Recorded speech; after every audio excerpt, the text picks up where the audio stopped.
Imagine a man sitting alone, surrounded by wealth, but drowning in silence. His name is Matthew, once called Levi, and he's a tax collector in Capernaum, a cog in the Roman machine that crushes his own people. Coins clink in his hands, but they can't buy him respect. The Jews despise him, call him a traitor, a sellout. He's rich, yes, but he's an outcast, shunned by the very society he lives in. Every day, he sits at his booth, invisible to those who pass by, a ghost in his own life. What would it take to break free from that? What kind of voice could pierce that isolation? Then, one day, a stranger stops. Not just any stranger, Jesus. 2 words cut through the air. Follow me. No judgment, no hesitation, just an invitation. And Matthew, he doesn't just hear it, he acts. He abandons everything, money, power, privilege, in a heartbeat. Why? What did he see in that moment?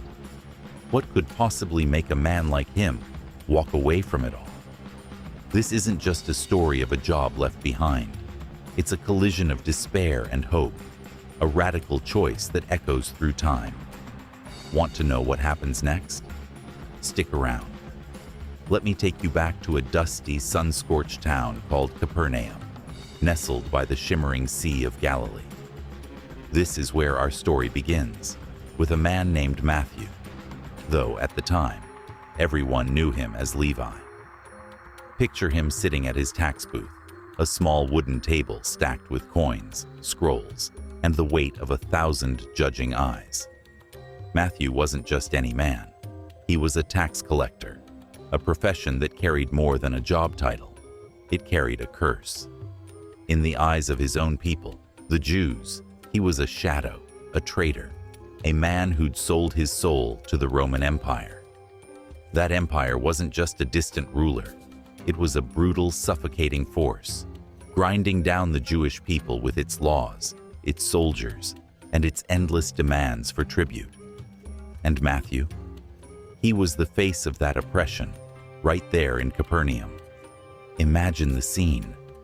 The marketplace hums with life, merchants haggling, fishermen hauling their catch, children darting through the crowd. But when people pass Matthew's booth, the air shifts. Conversations hush, eyes narrow. Some spit on the ground as they walk by, a silent but sharp rebuke. Tax collectors weren't just disliked, they were despised, loathed with a passion that ran deep in the bones of Jewish society. Why? Because Matthew and his kind worked for Rome, the enemy that had stripped their nation of freedom. Every coin he collected was a reminder of their chains. Every tax he enforced tightened the grip of foreign rule.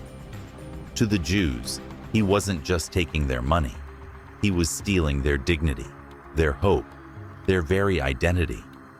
But it wasn't just politics that made Matthew a pariah. There was something darker, something personal. Tax collectors had a reputation, and it wasn't a good one. Corruption was the grease that kept their world turning.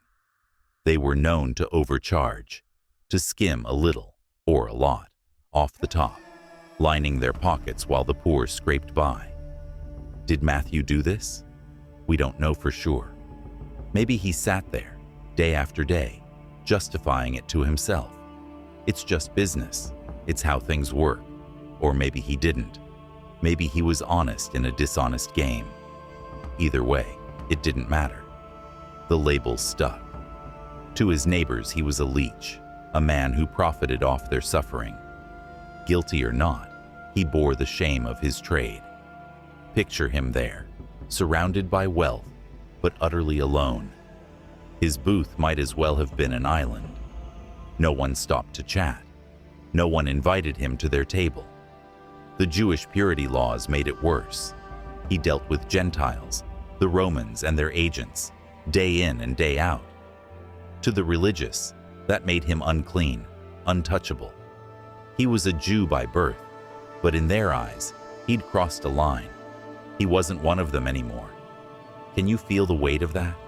The isolation? Matthew had power, yes. He had money, more than most. But what good was it when every glance was a dagger, every whisper a judgment? He was a man trapped, caught between the Romans who employed him and the Jews who rejected him, a lone figure in a world that wanted nothing to do with him. This was Matthew's life, day after day, coin after coin. He was a cog in the Roman machine, a necessary evil in their eyes. But to his own people, he was just evil. His hands were stained with their resentment, his name synonymous with betrayal. Yet beneath the surface, there had to be more. What did he feel behind that booth? Regret, defiance, numbness? Whatever it was, it defined him. Until the day someone saw past the title, past the scorn, and changed everything.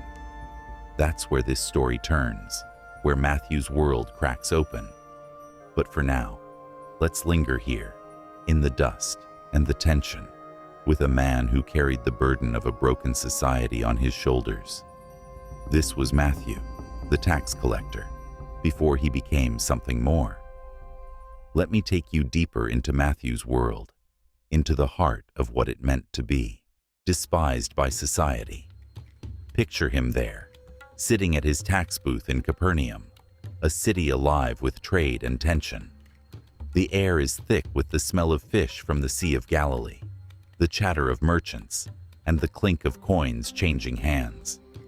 Matthew's hands are busy too, counting money, scribbling records, enforcing the Roman Empire's demands.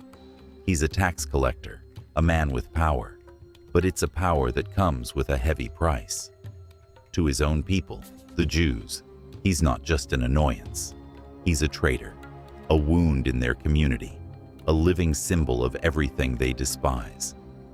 Think about that for a moment. The Jewish people were under Rome's iron grip, their land occupied, their freedom stripped away. Every coin Matthew collected was a reminder of that oppression, a tax paid to the very empire that crushed their hopes. Tax collectors weren't just employees, they were collaborators. They chose to work for the enemy, to profit from their people's suffering. And Matthew? He was one of them. Whether he wanted it or not, he wore that label like a stain that wouldn't wash out. The marketplace might have buzzed around him, but he was alone in it. People passed by his booth with tight lips and cold stares, their eyes saying what their words didn't need to. You don't belong here. It wasn't just about politics, though. It went deeper, into the soul of their faith. The Jews had strict laws about purity, rules that kept them separate, holy, distinct from the Gentiles, the non-Jews who didn't share their covenant with God. Matthew's job forced him to cross that line every day. He dealt with Roman officials, Gentile traders, people the religious leaders called unclean. To the devout, he was tainted, a man who'd traded his heritage for a paycheck. They wouldn't touch him, wouldn't eat with him, wouldn't even sit near him. In their eyes, he wasn't just a sinner, he was untouchable, a walking violation of everything they held sacred. Imagine the weight of that rejection. Day after day, Matthew sat in his booth, surrounded by people who saw him as less than human. Children might have been warned to stay away from him. Neighbors might have whispered as he walked by, their voices low but sharp enough to cut. He wasn't invited to the synagogue, not welcomed at feasts. His wealth, because yes, tax collectors often grew rich, couldn't buy him a place at the table. It couldn't silence the disgust that followed him like a shadow. Corruption was common in his trade too. Many tax collectors skimmed extra for themselves, squeezing the poor to line their own pockets. Did Matthew do that? We don't know. But it didn't matter. Guilty or not, he was guilty by association, branded as a leech on his own people. Loneliness must have carved a deep hollow in him. Picture him at night, alone in a house bought with Roman coins, the silence pressing in. No friends to share a meal with. No family to laugh with. At least, not anymore. His job gave him privilege, sure, but it stripped him of community. He was an outcast, caught between two worlds. The Romans might have tolerated him, but they didn't respect him. The Jews, they hated him. He was a man without a tribe, a figure of scorn in a society that prized honor and belonging above all else. That was Matthew's life, isolated, despised, trapped, until the day Jesus walked by and saw something no one else did. Now, let's dive deeper into that moment when everything shifted for Matthew. Picture this: a dusty road in Capernaum, the air thick with the salty breeze from the Sea of Galilee.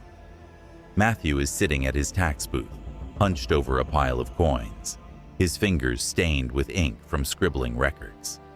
The booth is a small fortress of sorts, wooden, weathered, and worn from years of use. It's his domain, his little kingdom of numbers and power. Around him, the townspeople bustle by. Fishermen haul their nets, merchants shout their wares, children dart through the crowd. But no one stops to talk to Matthew. No one even glances his way, unless they have to. He's invisible to them, or worse, a shadow they'd rather avoid. The weight of their silent judgment presses down on him, day after day. He's used to it by now, but that doesn't mean it doesn't sting. Then, Jesus enters the scene. He's not like the others. He doesn't rush past with his head down or his eyes averted. He walks with purpose, a quiet strength in every step. His robe brushes the ground, kicking up little puffs of dust. There's something different about him, something Matthew can't quite place. Maybe it's the way he carries himself, calm yet commanding. Maybe it's the rumors Matthew has heard, a teacher who heals the sick, who speaks of a kingdom not ruled by Rome. Whatever it is, Jesus stands out in this sea of ordinary faces. And then, he stops, right in front of Matthew's booth. The noise of the crowd seems to fade, like the world itself is holding its breath. Jesus looks at Matthew, not a fleeting glance, not a look of disgust or pity, but a real piercing gaze. It's as if he sees straight through the tax collector's armor, past the money, the corruption, the loneliness, and into the man beneath. Matthew freezes. No one has ever looked at him like that. His heart pounds in his chest, a mix of fear and curiosity. What does this man want? A tax? A bribe? But Jesus doesn't reach for coins. He doesn't demand anything. Instead, he speaks. 2 words, soft yet unshakable. Follow me. That's all he says. No explanation, no grand speech, just an invitation wrapped in a voice that carries the weight of 1,000 promises. Those words hit Matthew like a thunderbolt. Follow me. They echo in his mind, stirring something deep within him, something he didn't even know was there. It's not just a call to leave the booth, it's a call to leave everything. His wealth, his status, his carefully built life, all of it. Jesus isn't offering a job or a favor.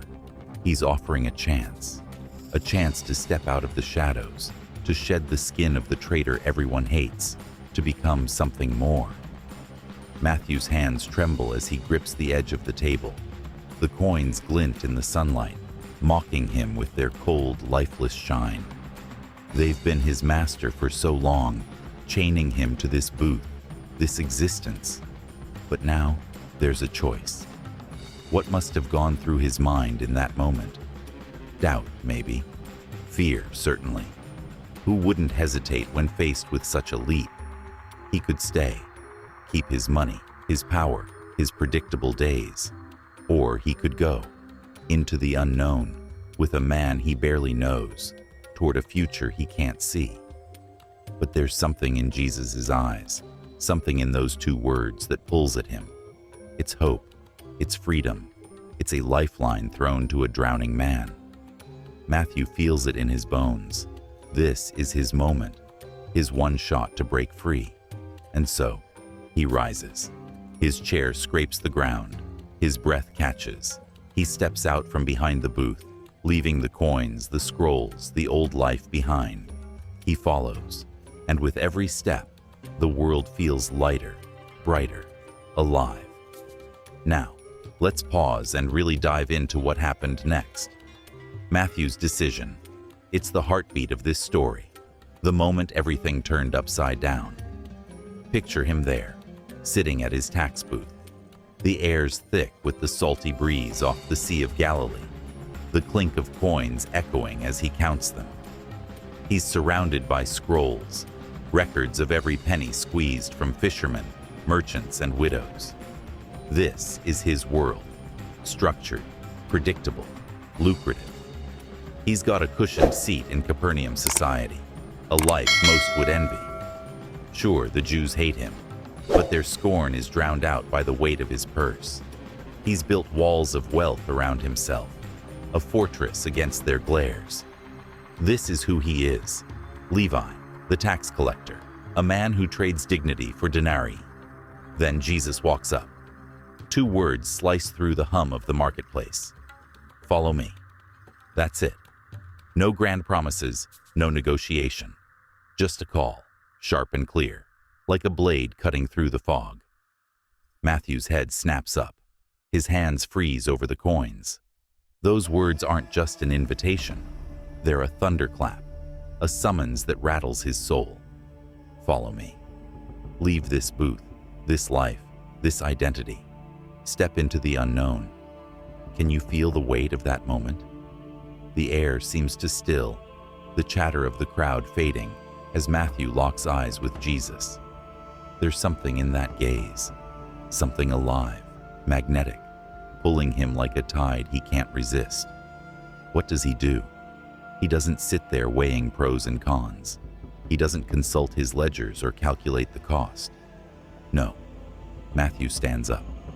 Right then, right there. His chair scrapes the ground. Coins clatter as his hands abandon them. He steps out from behind that booth, his shield, his prison, and walks away. He doesn't pack a bag, doesn't secure his future. He just goes. Imagine the gasps from the onlookers, the whispers rippling through the crowd. A tax collector leaving his post. Unheard of. This isn't a small choice. It's a seismic shift. He's not just quitting a job. He's torching the script of his life and stepping into a blank page. Why? What drives a man to do that? Think about it.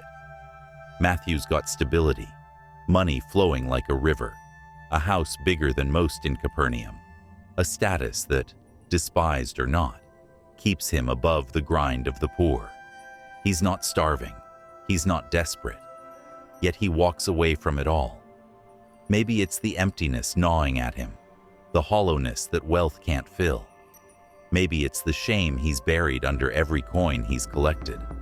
Or maybe it's Jesus, those eyes, that voice, that unshakable certainty promising something more. Whatever it is, it's enough.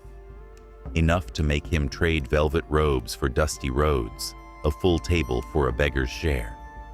This is radical, reckless even. He's not stepping into a promotion or a safer bet. He's leaping into a life with no guarantees. Discipleship isn't a career path. It's a crucible. He's choosing uncertainty over comfort, purpose over privilege, and he doesn't look back. That booth, once his throne, becomes a relic of a man he no longer is. Matthew's not just following Jesus. He's shedding Levi, layer by layer, coin by coin. This is transformation in motion, a man unmade and remade in a single breathtaking step. Who does that? Who dares to unravel their entire world for a stranger's call? Matthew does, and that's what makes his story burn bright.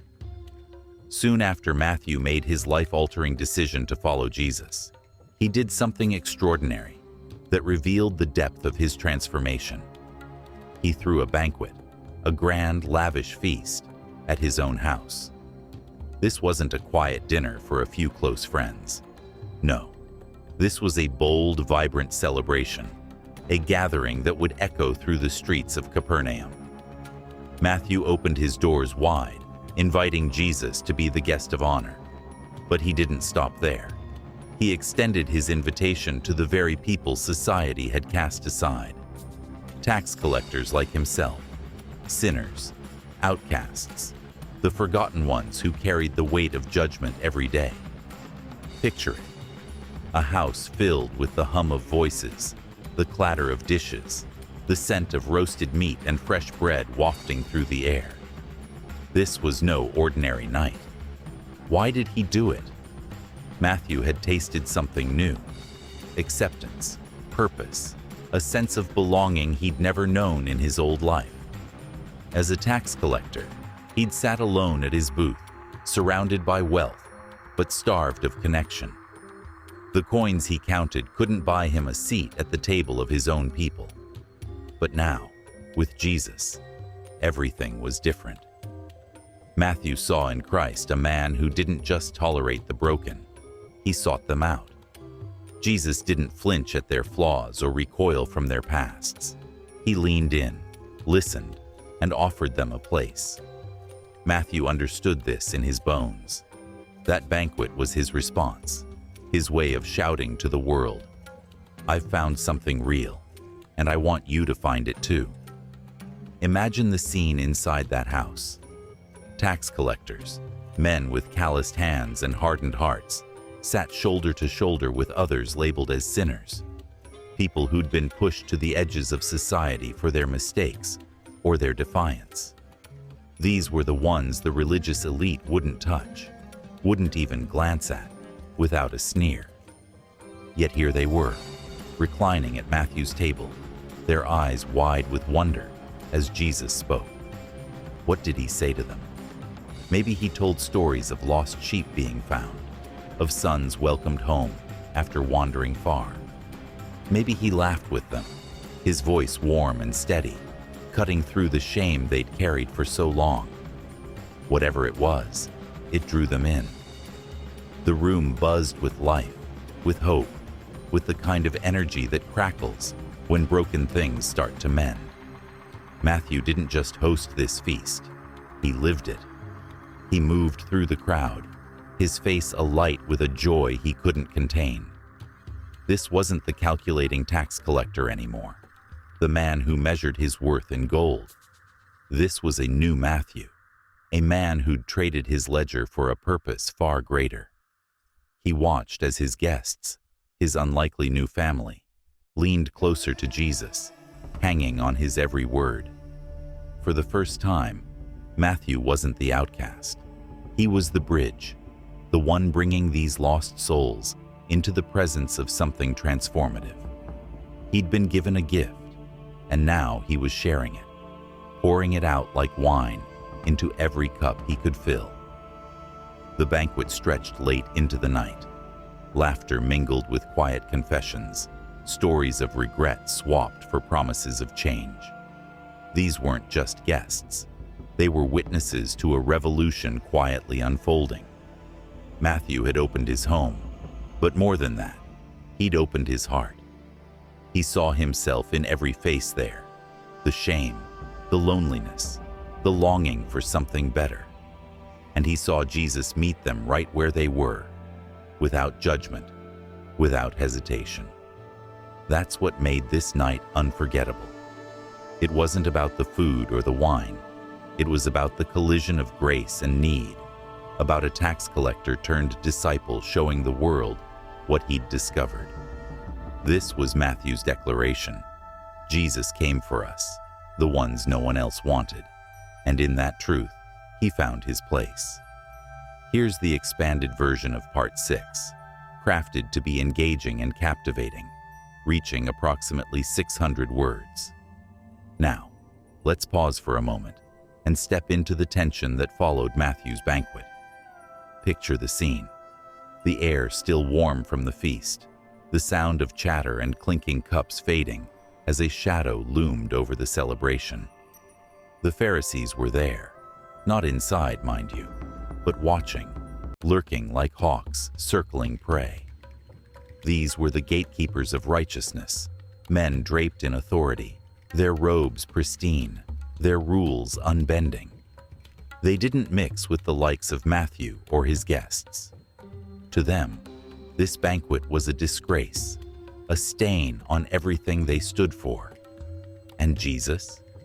He was at the center of it all, laughing, eating, breaking bread with the very people they despised. The Pharisees couldn't hold their tongues.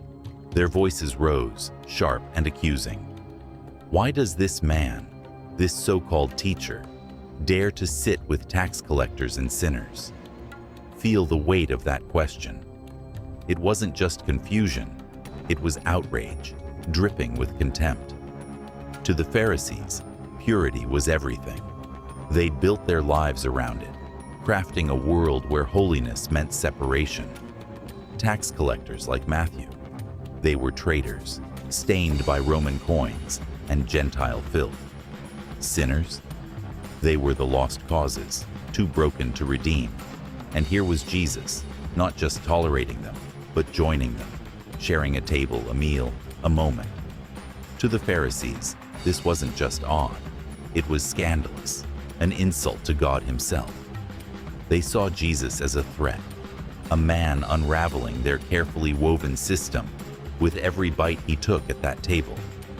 But Jesus didn't flinch. He heard their muttering, their sideways glances, and he turned to face them. Imagine his eyes, steady, piercing, unshaken. He didn't shout or shrink. He spoke, and his words cut through the air like a blade through cloth. I haven't come to call the righteous. I've come for sinners. Pause there. Let that sink in. He wasn't chasing the approval of the polished or the perfect. He wasn't here for the ones who thought they had it all together. No, he was after the messy, the flawed, the ones who'd been written off. Then he added something even more striking. It's not the healthy who need a doctor, but the sick. Simple, yet profound. He was the healer, and these people, Matthew included, were the ones he'd come to mend. Think about what that meant in that moment. The Pharisees saw themselves as the healthy, the untouchable elite. They didn't need saving, or so they thought. But Jesus flipped their world upside down. He wasn't impressed by their rituals or their status. He saw through the facade, straight to the hearts of those they'd dismissed. Matthew, sitting there, must have felt those words like a thunderclap. This was why Jesus called him, not because he was worthy, but because he was wounded and willing to admit it. The banquet wasn't just a meal, it was a declaration. Jesus was rewriting the rules, tearing down walls the Pharisees had spent lifetimes building. The tension hung thick.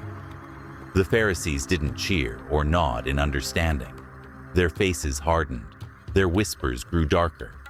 They couldn't grasp it, this mission to seek out the lost, to sit with the broken.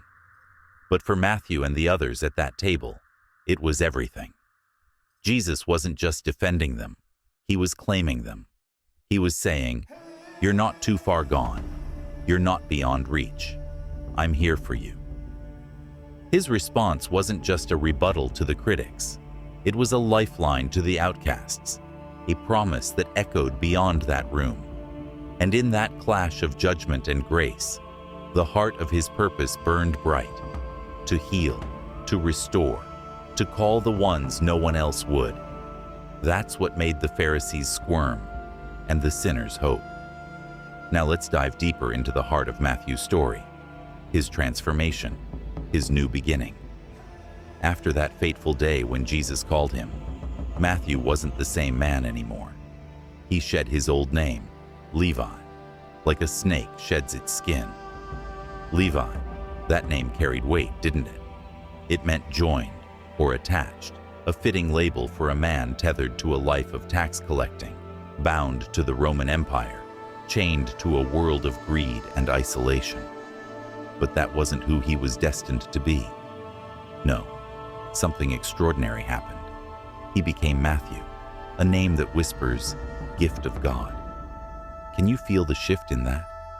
From a man defined by what he took from others, to a man seen as a blessing, a treasure. That's no small change. It's a rebirth.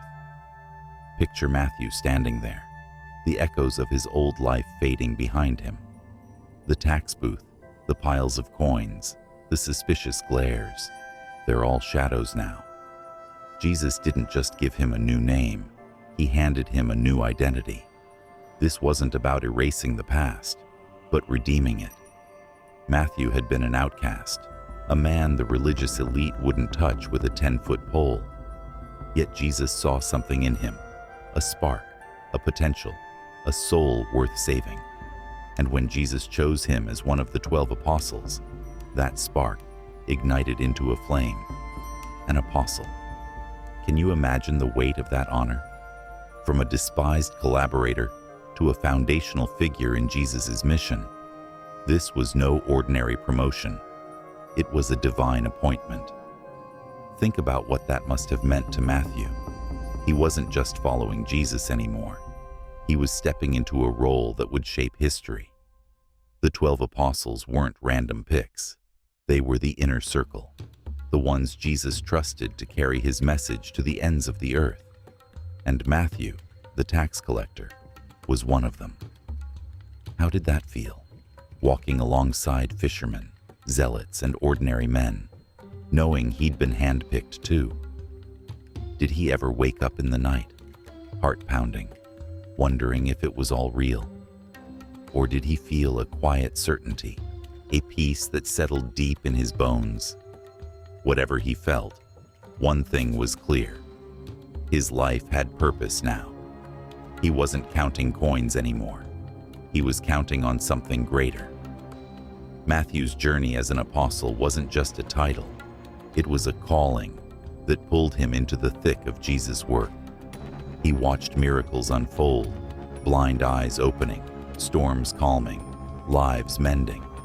He heard Jesus teach about love, forgiveness, and a kingdom that turned the world upside down. And he didn't just listen, he lived it. Every step he took with Jesus was a step away from who he'd been. The man who once sat in isolation, surrounded by wealth, but starved of connection, now walked with a band of brothers, united by a mission bigger than themselves. He wasn't on the outside anymore. He was at the center of something eternal. What makes Matthew's story so gripping is how it mirrors what we all long for: to be seen, to be chosen, to belong. He didn't earn this new identity with good deeds or charm. Jesus gave it to him freely, the way grace always works. And as an apostle, Matthew didn't just receive that gift, he shared it. He became a voice for the outcasts, a witness to the power of a single call: follow me. His life shouted that no one is too far gone, no past too dark. From Levi to Matthew, from traitor to gift, his story pulls us in because it's not just his, it's ours too. As I reflect on Matthew's story, I can't help but feel a quiet awe. Here's a man who had everything: wealth, status, a secure life, yet it left him hollow. I wonder how often I've chased things that promise fulfillment, only to find they don't deliver. Matthew's life was turned upside down by two simple words: follow me. It makes me pause and ask, what am I tethered to? What would I walk away from if I heard that call? His choice wasn't easy, but it was real. It's raw, human, and messy in a way that resonates deep inside. I'm struck by how Jesus saw him, not as a traitor or a lost cause, but as someone worth inviting into a bigger story. That kind of grace is disarming. The takeaway here is powerful. Transformation isn't about perfection, it's about courage. Matthew didn't have all the answers when he left that booth. He just took a step. His story teaches us that purpose often lies beyond comfort. that redemption can find us in our lowest places. It's a reminder that no one is too far gone, no life too broken to be rewritten. Jesus didn't come for the flawless. He came for the flawed, the searching, the lost, like Matthew, like me, maybe like you. So here's my challenge to you. Dig deeper. Question what you're holding on to. Is it worth it? Start a conversation with someone about what really matters. Explore Matthew's journey for yourself, not just as history, but as a mirror. What call are you ignoring? What step are you afraid to take? Let this story linger. Let it push you to think, to feel, to act. Because if a tax collector can find a new name and a new life, what's possible for you?